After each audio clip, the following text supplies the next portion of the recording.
নমস্কার। পশ্চিমবঙ্গের নতুন সরকার আগামী সোমবার প্রথম বাজেট বিধানসভায় পেশ করবেন। তাই এই বাজেটে কারা কারা কি সুবিধা পেতে পারেন তা বিভিন্ন সূত্র মারফত যেটুকু খবর আমাদের এখানে এসেছে সেটুকু আপনাদের জানাচ্ছি, শুনতে থাকুন। প্রথমেই বলবো ডিএ, সরকারি কর্মচারীরা, শিক্ষক ও শিক্ষক কর্মচারী এদের প্রায় 12 থেকে 14% ডিএ পাওয়ার সম্ভাবনা। এখন অবধি 42% যে ডিএ শর্ট আছে সেটা এক লপ্তে হয়তো পুরোপুরি এই গভর্নমেন্টের পক্ষে দেওয়া সম্ভব হচ্ছে না, কারণ অর্থের অপ্রতুলতার জন্যে। যাই হোক, আপনারা জেনে খুশি হবেন 12 থেকে 14% ডিএ আপনারা পাচ্ছেন।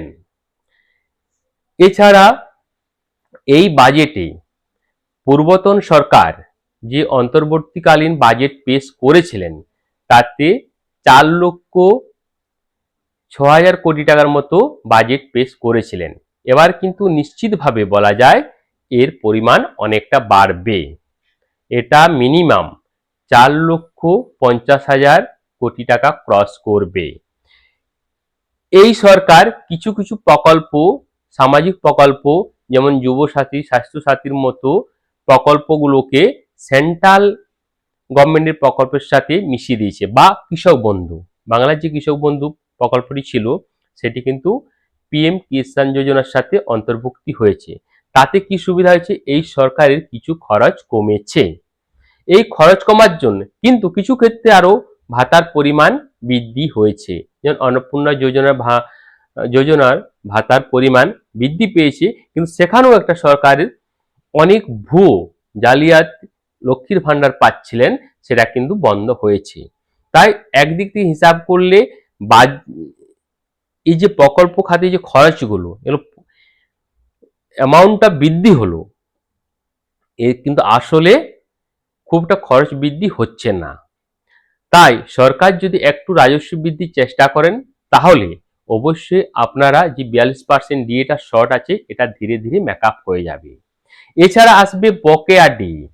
অনেকেই কিছুটা অংশ বকেয়া ডিএ পেয়েছেন, বিশেষ করে যারা পেনশনার তাদেরাই বেশিরভাগ পেয়েছেন, কিন্তু যারা রেগুলার শিক্ষক বা শিক্ষিকা আছেন এরা অবশ্যই বকেয়া ডিএর অনেকটা অংশই পাবেন। আর এই বাজেটে যে খবর আসছে সবচেয়ে বেশি লাভবান হবেন পার্শ্ব শিক্ষক শিক্ষিকারা, বা যারা চুক্তিকালীন ভিত্তিতে নিয়োগ যেসব শিক্ষক শিক্ষিকা আছেন, বা এমএসকে বা এসএসকে যে শিক্ষক শিক্ষিকা আছেন এরা সবচেয়ে বেশি লাভবান হবেন। শেষ সূত্রে খবর, যত কমই হোক না সেকেন্ড থার্ড, অর্থাৎ ধরুন কেউ যদি 12,000 টাকা মাসিক পেতেন তিনি অবশ্যই 18,000 টাকা মাসিক পাবেন, মানে 2/3 অংশ তাদের সাম্মানিক বৃদ্ধি পাচ্ছে, এটা একটা নিশ্চিত খবর আছে। তাই এই বাজেটে পুরোপুরি সুবিধা বেশি পাবেন এসএসকে, এমএসকে এবং পার্শ্ব শিক্ষক শিক্ষিকারা। এছাড়া আছেন যারা সিভিক ভলেন্টিয়ার্স, তাদেরও বেতন পরিবর্তন অবশ্যই হবে, তারাও খুব সম্ভব 2/3 বেতন তাদের বৃদ্ধি হবে। অর্থাৎ তারা যদি 10,000 টাকা পেয়ে থাকেন অবশ্যই তারা পাবেন মোটামুটি 15,500 টাকার মতো। আর বাজেটে রাজ্যপাল আনিল রবি মহাশয় পরিষ্কার জানিয়েছেন শিক্ষা খাতে বিভিন্নভাবে খরচ বৃদ্ধি হবে, সে মিড ডে মিলেই হোক বা স্টুডেন্টদের ব্রেকফাস্ট দেওয়ার কথা তিনি বলেছেন। এছাড়া তাদের জামা জুতো এগুলো উন্নত হবে, এইসব খাতে খরচটা বৃদ্ধি পাবে। এছাড়া যে বাংলার শস্য বীমা, এটা কিন্তু পুরোপুরি কেন্দ্রীয় সরকারের অধীনে নিয়ে যাবেন। তাই 2008 থেকে 2019 পর্যন্ত ডিএ খাতে বকেয়া যে ছিল 41,777 কোটি টাকা, সেই টাকার সামান্য কিছু অংশ 6,400 কোটি টাকা পূর্বতন সরকার ও এই সরকার দায়িত্ব গ্রহণ করার মধ্যে মিটিয়েছে। বাকি রয়েছে প্রায় 35,377 কোটি টাকা।